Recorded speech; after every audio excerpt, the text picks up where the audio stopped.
Hey guys, welcome back. This is Luke with LukeHumphreyRunning.com, and I wanted to talk today about maybe some things that we can work on and some things to think about as we're all kind of in this stay-at-home shelter, as I think most of the United States is, and a lot of our friends across the world are in similar situations. So, hopefully you can run outside. I know some people can't. I know I coached a guy in Italy, and he had to cancel because they were on lock. One day he was running, and the next day they were on lockdown, and he didn't have a treadmill, so that was the end of that. But luckily he's doing okay. He's just kind of waiting it out, and but I know a lot of people are in similar situations. So I think as we're all approaching the springtime, we can kind of take a step back and take a look at some things. And running no doubt will be back. It's just a matter of when.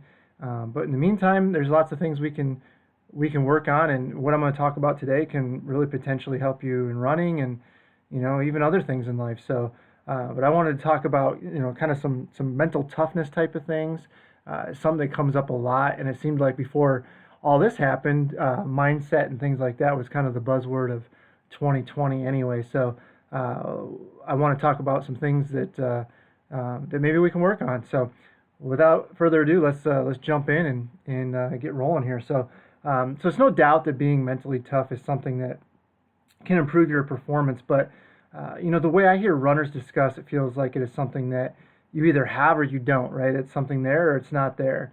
And personally, I found it really more of a fluid ingredient to my own personal performance. And I felt like I was very mentally tough in my outstanding performances, and I felt like I was really mentally weak, that I would give up easy in my poor performance. So to me, that got me thinking: what does being mentally tough actually entail? Is it a trait? Is it learned?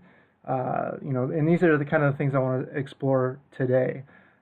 So what I have actually learned is that being mentally tough may not necessarily be about the amount of discomfort that you can force yourself to endure, but maybe more about where you direct your focus.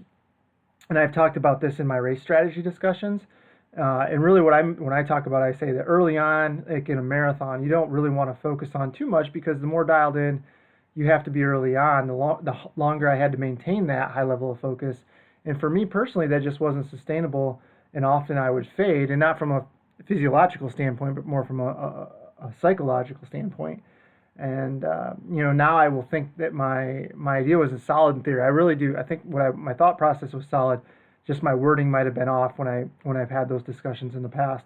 And as I've learned more, I can better explain it, I think. So the point is that I've never had any more or less. I was never any more mentally tough or less mentally tough in good races and bad, but potentially that my focus was not set on the right cues. And this idea is called limited channel capacity. And so this is the ability to hold on to limited amount of information at one time. And the thing is, if you try to hold on to too much, or if you try to hold on to the wrong things, then there's no room for what is relevant to the task, and we lose performance. So when we look at these things we consider mentally tough, we tend to see the following qualities. So one, they might have the ability to focus on their own performance despite any outside personal issues. And we see this all the time. We see a lot of really good athletes, really great athletes even more, as we see them perform amazingly well on the court or the field or the golf course or wherever, the track, and then you've come to find out all these personal things in their lives, and you wonder how the heck did they balance that. And so they possess that ability to flip the switch and not think about any of those things that were not relevant to what they were doing at that time, and when in the sporting activity. So they had that innate ability, whether it was learned or just possessed it, is something to discuss. But now in your own case, that might simply mean being able to leave what happened at the office, at the office, instead of bringing it to the track workout or the race or whatever the case is. If it's taking up space in your head during the workout, then we tend to miss the physical and internal cues of how the workout is going, and then it can often lead to a subpar event, whether it's a workout or a race. But secondly, they have the ability to maintain focus on their own performance after both success and failure. And I've seen this so many times with people who overestimate their potential after one really good race. But I've also seen the same people or as many people completely disregard their ability after one poor performance. And at the end of the day, it's really just a step. It's a learning opportunity towards the ultimate goal. And it might feel like a step backwards, but in reality, what you've learned from taking that step might actually propel you forward, even though the immediate satisfaction of that has to be delayed till another day. And third, you have the ability to recover from the unexpected, the uncontrollable, the unusual events. And this is a perfect time. We're living in that time exactly right now. As we read about new race cancellations every day, I see two sides of the spectrum, right? I see people who pull back and assess, which is I'm hoping that this will help people do. And then I see people who seem to be in complete despair while going right to the worst case scenario. And you're seeing that too, like so many times, like, oh my gosh, we're not going to race again this year. And there's a lot of speculating, but the point is they go automatically to the absolute worst case scenario. And that doesn't do any good either. But how we decide to handle adverse situations says a lot about our mental toughness. And I use that with the old air quotes. Fourth, they have the ability to ignore typical distractions in the performance environment. So this might mean blocking out the dude who's breathing like a locomotive engine instead of getting annoyed by it and letting it take real estate up in your head. Like so many times, like somebody's annoying you in a pack of runners at a race or in your local run club, and you guys are doing a workout, and there's the one person who's got a one step, or they're clearly in a group too fast for where there should be, or they're clipping your heels, or like so. How you handle those types of things is a big step in your mental toughness as well. Fifth, they have the ability to focus on their own performance instead of being concerned with opponents' performance. And this is a big one I see so often with people who train in groups. I saw it with Hanson Brooks ODP. I was part of it myself. I was both a perpetrator of it and I was also a victim of it. And that was probably one of the biggest things I had to learn over time was how to use those people in the group where, like when I came in, Brian Sell was up and coming. He was clearly the leader of the team. And so everything was modeled after him, even though we're two completely different people and we were two completely different points in our career. And I've talked about this before, but early on as a young guy, I was 23, 24 years old at the time. I wanted to do everything he was doing, and I based myself off of what his performances were. So if I was in the same race and he crushed it and I didn't do very well, I took that personally, and I'd do constant comparisons. And then you had to realize that we were two different levels. He was clearly, 1, 2, 3 levels ahead of where I was at. I was essentially where he was at a few years before that. So you have to take all those things with a grain of salt. And the common theme here is making sure that you are focusing or concentrating on the relevant things to your performance. And that's key, your performance, not anybody else's. And with that, there are 4 practical aspects of concentration. The first is selective attention. So during a run, a relevant cue to focus on would be maybe your stride, your effort, your breathing, something like that. Something irrelevant is thinking about where you're going to eat afterwards or the houses along the course. Second, being able to focus during the event or the workout. So here it might be maybe you're having a rough workout, and instead of just moving on, allowing it to set the trend for progressively bad workouts and then ultimately missing the goal. So instead of letting it a one-time event, it's a one-time event that spurs on like a domino effect. Third, what is called situational awareness, or this is taking the cues in your environment and making decisions based on that. So in a race, this might be turning the corner right into a headwind. How do you handle that? Do you tuck in? Do you just say, I'm going to go full force? I'm going to keep pushing this pace regardless of what happens? How you handle that makes a big difference. Fourth, you have the ability to shift your focus on the demands. So you have different types of attentional focus, like broad, narrow, external or internal, and even a combination of, say, broad external or narrow internal. And if you're running a marathon, then what you focus on at the start of the race should be shifting as the race goes on. And so the list of things may not change, but the priority of those things might change. So early on, you might be putting in more of a focus on, staying relaxed and staying in a group and trying not to do as much work as you possibly can while staying on pace. And as you get into the race further, that might shift into more internal things of monitoring how you're feeling. And then later on, you might even just completely switch again. So all those things still might be on the list, but the order of what you're trying to go through and the order of importance to you will probably shift throughout the race. And so holding on to, so like if you're at 22 miles, you know you're going to feel uncomfortable. So putting a lot of effort into monitoring how you feel might not necessarily make as much sense as it would early on, because you know you're going to feel rough, right? And so you kind of actually want to shift away from that and focus more on just competing and trying to pass, trying to block that part out, whereas earlier on it might have been of higher importance. So just things like that to really think about and maybe list out and kind of see how those things would shift for you as a race went from the start to the finish. And so for runners, the last area of attentional focus may be better described. This might be better described as associative and dissociative properties, which we were just kind of discussing. Association is monitoring bodily functions and feelings. Dissociation is dissociating from pain and boredom, usually via music. And that is usually prevalent during long distance racing or even beginners running their first 5K. It's all relevant to what your situation is. So the interesting thing is that dissociation is pretty common for those who are beginners or recreational runners, because it can make the event more pleasant, and it can actually decrease the fatigue and monotony of the workout, the run, or the race.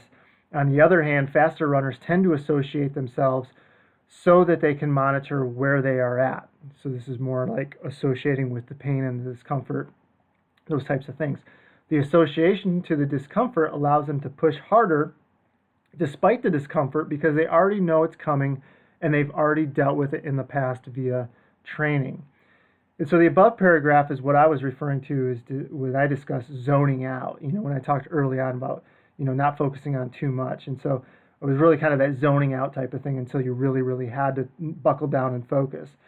Like I said, my wording was probably off, but I believe in my idea. Over my competitive career, I have found that you can't be in that associative mindset all the time. It's just not sustainable without burnout.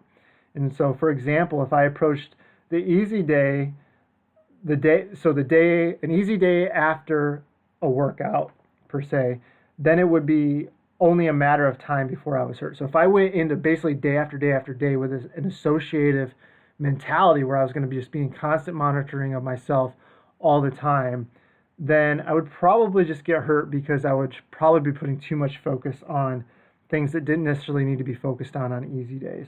And when I say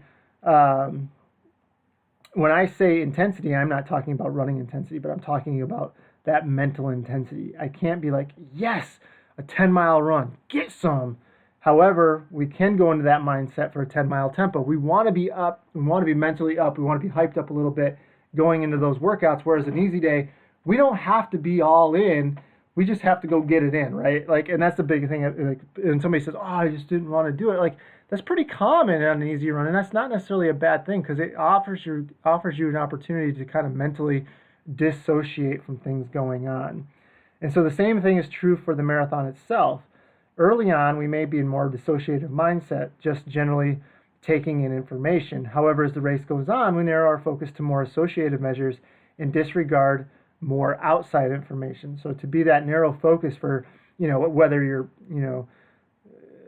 Kiplagat or whoever versus, average Joe just trying to run his first marathon, anywhere in that 2 to 5 hour range, that can be mentally draining, especially when you take dropping blood sugar into account. I won't go into that too much, but basically if your blood sugar is dropping and your mental capacity is already going to be diminished a little bit of that, and you're going to be a little bit foggy, then it just makes it even harder to concentrate on those things, right? So we have to keep that all in perspective. And so the last area I wanted to talk about was some of the issues that we have with attention, because we get distracted easily, especially when we're tired. And there's really two areas of distractions: internal distractions. So in this case, we'd be think about. So I messed that up. So two internal distractions and an external distraction. So in this case, we tend to talk about past events or future events. And I think we can all relate to these. So past events would maybe be going back to a time where you were in the same position. So a common one would be, say, I got to 20 miles in the marathon and then it went to hell in a handbasket, right? And even though you might be a different runner than you were the last time, by going back to that place, we take away from focusing on the right now. How are you feeling right now? And we're taking ourselves back to that place where it didn't go well, and all of a sudden we start predicting what's going to happen next because we're going back into the past. The second thing is thinking about future events. So these are going to be your what if type of statements. So for example, what if I get to 25 miles and I completely run out of gas? So that what if my side starts hurting? What if I cramp up? These all project the future and take away. They also take away from the right now, and the focus that is currently required at the task at hand. So we stop focusing on what the task at hand is, and we start thinking about what might happen in the future. And that may or may not even come true. But the fact that we're putting that in our head ultimately brings it to light, and we focus on that in the present. So it might be like, oh, I'm gonna conserve energy now so that I have something left when I get to 25, even though you don't have no idea what's gonna happen at 25. You might have been doing everything on point, and you might be having the race of your life, and it's not gonna go south at 25 miles. It's gonna be just fine. You're gonna be competitive and all these things, but you've already predicted the future by going to those what if statements. All right, so the flip side is the external distractions, and these are in the form of visual and audio. So a great example of both the visual and audio is Wellesley College, roughly, say, the 12-mile mark of the Boston Marathon. It's in a spot where you go from being pretty quiet to just a solid roar of screaming women with all kinds of crazy signs. They're not fit. Some of them are not fit for family discussion. The first time I ran Boston, it was definitely an experience. I was blown away. I wasn't expecting it all, and it just completely got my adrenaline going. So you can go instantly from focusing on yourself in a relatively quiet to relative quiet to a roughly half mile of a noise tunnel and a kaleidoscope of all these visual things in your face and these noises and just general craziness. And it makes you do things you normally might not do. So like high fives, fist pumps. I've seen people turn around and run back. All kinds of stuff that you normally probably wouldn't do in a marathon. And so while it's a great pick-me-up, it shifts your focus away from the things that may not really benefit you a few miles up. So like Boston's a perfect example because at Wellesley, the course is relatively comfortable, and then you kind of go into the downhill into the town of Wellesley through the half marathon point. But then after you get out of that, then you start the Newton Hills, right? So, so in a stretch of 4 miles, you're going from, yeah, this is great, to, oh my God, what did I get myself into? And so that's really, that's a really good example there, because getting all fired up now, it might take you for a couple miles and make you feel great for a couple miles, but you're going to get smacked in the face with something that's not going to be very pleasant. And what you needed to have in terms of reserves of energy and adrenaline and just mental preservation, you've used up a little bit by just getting all buck wild through Wellesley College, right? So you really those are the types of things you got to think about when you're in those situations. Okay, so what can you do to improve your concentration? That's the biggest way is self-talk. I don't recall where I saw it, but I recall seeing a stat that was to the effect that basically 2/3 of our internal talk is negative self-talk, which is crazy, right? Like we all do it. I do it. We do it. We have all done. We're all very negative on ourselves, right? We've all been in that all been critical of a decision we've made on the fly, and unfortunately, that doesn't do anything to improve our performance. On the other hand, instructional self-talk and motivational self-talk can improve our performance. The basis of these are self-explanatory, as motivational focuses on motivating yourself for increasing effort and energy. Instructional focuses on technical aspects of the skill. Now, instructional self-talk seem to be better for increasing performance, while motivational self-talk seem to work better for exercise adherence. So if you're ready to give up or go the next day, motivational seem to help much better. So while the data wasn't really looking at experience, I immediately wonder if more novice runners go to motivational, where more experienced go to instructional. That's something that would be nice to like. But considering the trends in association and dissociation, to me it doesn't seem like a far leap that that's how it would maybe go. But in any case, there's really 6 rules for self-talk, right? So one is keep it short and sweet. So this would be like your mantra. So like, I feel smooth, or drop your shoulders, or my stride is perfect, or whatever the case is. Something short and sweet that you repeat over and over and over again. Use the first person, use the present tense. Construct positive phrases. Say your phrases with meaning and attention, and speak kindly to yourself, and repeat these phrases often. If you have to set alarms in your phone just to get you through the day, or whatever the case is, something to do. Or like at the beginning of each mile, make sure you say these things over to yourself, whatever the case is. All right, so the second thing I want to talk about is routine. We all have morning routines, right? Our morning routine might not be a morning routine, but you still have routines. We try to get our kids into a routine. And why do we do this? Because it becomes habit. And when it becomes habit, it becomes automatic. So my theory is this, that if we create something of habit, then we don't have to overthink it. It's on our list of cues, but it's not overemphasized. So in other words, what's in our routine is not overwhelming our limited capacity, right? So I feel like one good example is our nutrition and hydration routine for the race. And I use this because this is what I see most people struggle with. To those who practice their routine regularly during long runs and workouts, they don't seem to stress about it as much during the race as people who don't practice it. They know how their stomachs are going to react. They aren't concerned with how they're going to store their gels. It's already been worked out, and it isn't requiring extra attention.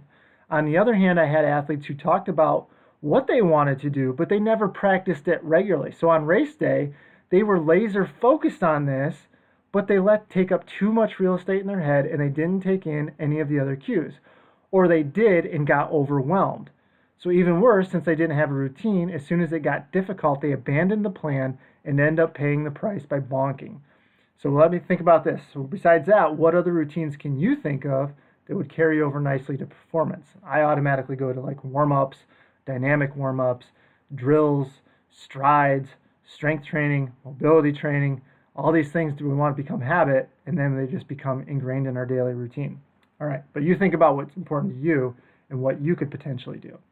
So the last one is self-monitoring, and it has been shown to improve concentration and performance. So two major areas come to mind to me, and that's food tracking and training log. The biggest reasons to track these are to see patterns, consistency, and to compare similar days. This is true for either food tracking or a training log. The key though is the detail that you put into each item. So for instance, Final Surge syncs to Garmin Connect and other different watches and things to pull data from your watch and populate appropriate fields. Oftentimes, that's it. The runner offers nothing else, even though there's only raw data. Why? Well, to them, it's not all that important. They are concerned with mileage, pace, and the day that it was done. If I am a coach and all I see is raw data, that doesn't mean a whole lot to me. When I ask an athlete, they have to go back and try to sort through that run that was a week, 10 days ago, whatever the case is, with the time being filled with other runs, work life, Netflix tiger shows, all that other nonsense. But anyway, the details get fuzzy. Not only does that hurt a coach's ability to help, but also hurts you, the runner, because we don't really have anything to compare later on. If we did the same workout a month later, how do we know if it really went better or worse? The raw data only gives us part of the story.